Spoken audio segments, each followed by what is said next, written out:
It's great to see you all on this beautiful day. In the audience today, I see our caring and nurturing resident advisors. I see our intellectually fearless honors students. I see our hard-working scholar athletes. I see our student organization community builders. I see our gifted actors, our creative artists, musicians, and writers, our dedicated activists. I see our future teachers, business leaders, and healthcare practitioners. I see the wise faculty and staff of Arcadia University. Oh, and I very clearly see the patient, the generous, the forgiving, the nurturing, and loving families and parents of the class of 22.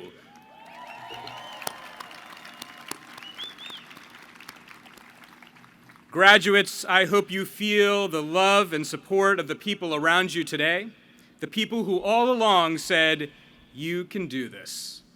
As the poet Brian Ajay reminds us, when we look, we use our eyes. When we see, we use our hearts.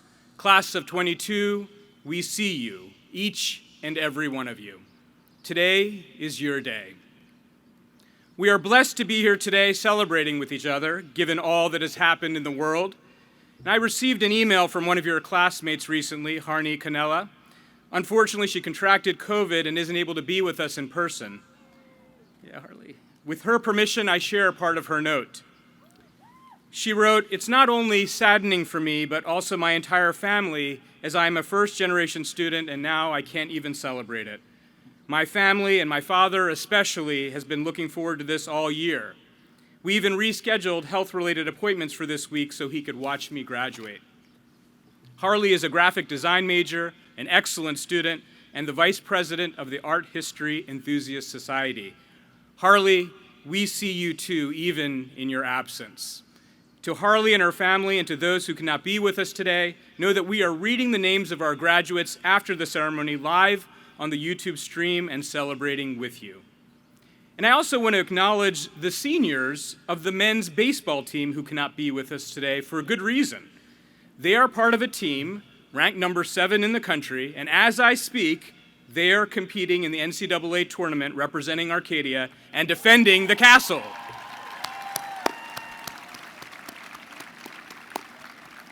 We wish them the very best.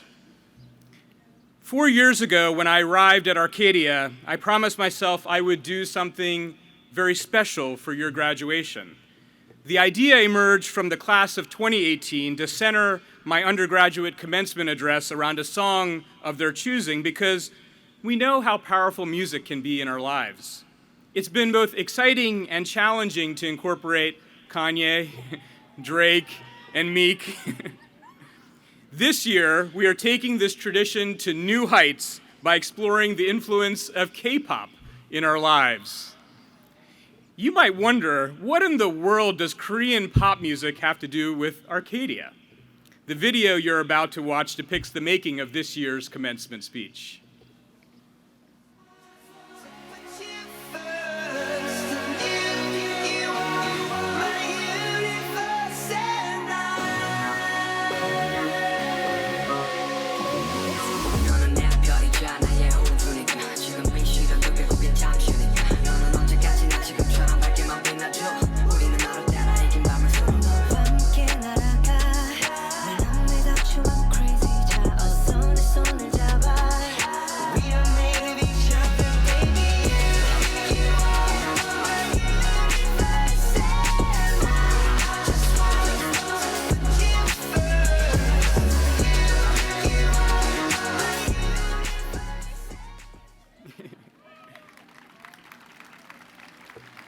We're going to have some fun today, aren't we?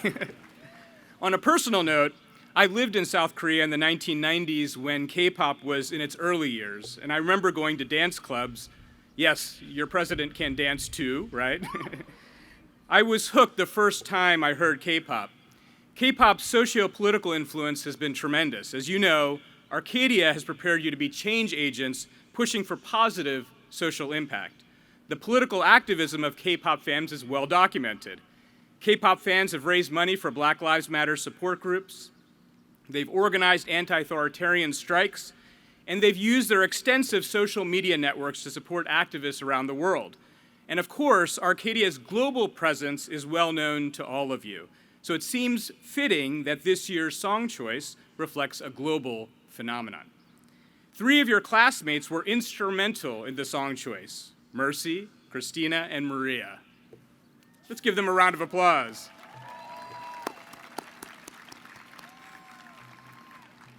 Together, we couldn't settle on just one song, so we selected 3 songs: Red Velvet's Queendom, 80s Thunder, and of course, as you just heard, Coldplay and BTS's My Universe. With that, let me share with you what I think I can confidently say is the only commencement address in the country with a K-pop influence. Most commencement addresses around the world will undoubtedly focus on your resilience through COVID. But I want to frame my remarks in a more nuanced way. To me, it's not just your resilience that we should focus on, it's the way in which you have shifted the paradigm. Thomas Kuhn, an American physicist, in his 1962 book, The Structure of Scientific Revolutions, helped us understand the idea of paradigm shift, an important change that happens when the usual way of thinking about or doing something is replaced by a new and different way. Part of the paradigm shift has been your own comfort level with risk-taking and how you view failure and how you view success. I've learned from you that every challenge presents an opportunity. Throughout your career at Arcadia, you have demonstrated the unique ability to reimagine how we see and how we positively influence the world. Last week, I had the opportunity to share a meal with the seniors on the men's golf team, Ryan, Nick, and Chris. Their humility shined through in every aspect of our conversation. Success for Ryan, Nick, and Chris wasn't relegated to winning every match. It was about finding a way to support their teammates, improving an aspect of their game, or overcoming adversity. Ryan, Nick, and Chris are 3 highly accomplished athletes, but it was striking to me the ease at which they talked about failure. Class of 22, this is where Arcadia has helped provide you with a unique experience culturally and academically. I think Nelson Mandela said it best: "Do not judge me by my successes. Judge me by how many times I fell down and got back up again." In addition to this element of the paradigm shift, Forbes magazine points to 5 other ideas that have created a paradigm shift, from values to careers to whole economies. First, we have learned that competition doesn't always produce the desired change we seek in society. It is possible for people to work across boundaries to help us imagine and realize what we thought was impossible. Just as the world came together to develop treatment for COVID, what is the next seemingly insurmountable problem that you will help solve with unlikely partners?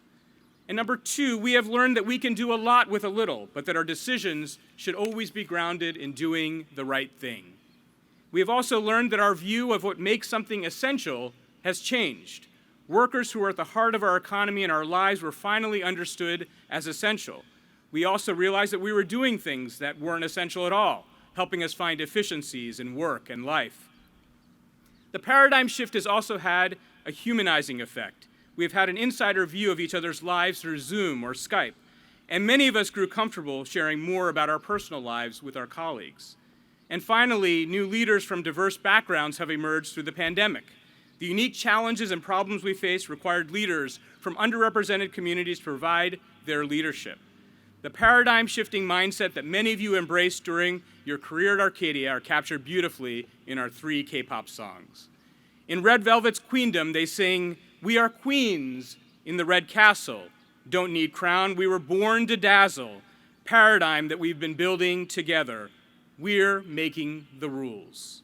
Indeed, you are kings and queens in our castle, and you are building and changing paradigms through your unique generational experiences. Maria and Kelly are great examples of people who are changing paradigms. Both, by the way, will be attending Columbia University in the fall for graduate school. Maria helped lay the groundwork for the establishment of an immigration law clinic on campus. She plans to attend law school next year at Columbia. Ultimately, she is interested in prosecuting war crimes and mass atrocities. And Kelly, let's give her a round of applause, right. And Kelly helped transform campus life at Arcadia through her leadership in student government and dance marathon, which raised funds for children with cancer. Class of 22, not only did you change the paradigm, your positivity and fearlessness through some very difficult circumstances was awe-inspiring. In 80s Thunder, they sing, "The burning sun and the huge wave are nothing for us. Come in, as we don't care. We're not afraid anymore. No one can touch it like a burning flame." Victoria demonstrates the intellectual fearlessness embodied in this song. Victoria is a first-generation American whose family is from the Ukraine.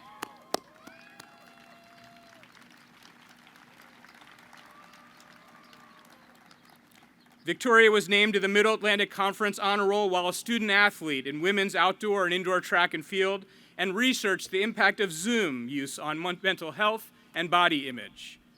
And Emily Brown, psychology major and global public health minor. Emily recently sent me a note urging me to use my voice as university president to discuss the implications of Roe v. Wade potentially being overturned. As I wrote to Emily, our legacy as a pioneering liberal arts college for women reinforces for me the need to use our platform to not only speak out on issues, but to also act on issues. Graduates, your generation has reminded us of how important this is. You are intellectually fearless, you are bold, you are courageous, and I admire you for your conviction and strength of character. In My Universe by Coldplay and BTS, they sing, "I was more at ease in the dark, in the shadows that grew long, and they said that we can't be together because we came from different sides." As a country, we are experiencing a deep polarization, and the racial violence that continues to plague our nation and the world is maddening. I am proud that Arcadia has been a bold leader in combating anti-Black racism and pursuing justice, diversity, equity, and inclusion. Emily Wingfield, a history major, is building bridges through her work. Emily is a founding member of the Tenderheart Collective, an online poetry house led entirely by BIPOC women poets. Emily is also a member of the first Social Action and Justice Education Fellowship cohort at Arcadia. BTS and Coldplay sing, "These hardships are just temporary. Just shine as bright as you shine now. We will follow you to adorn this long night."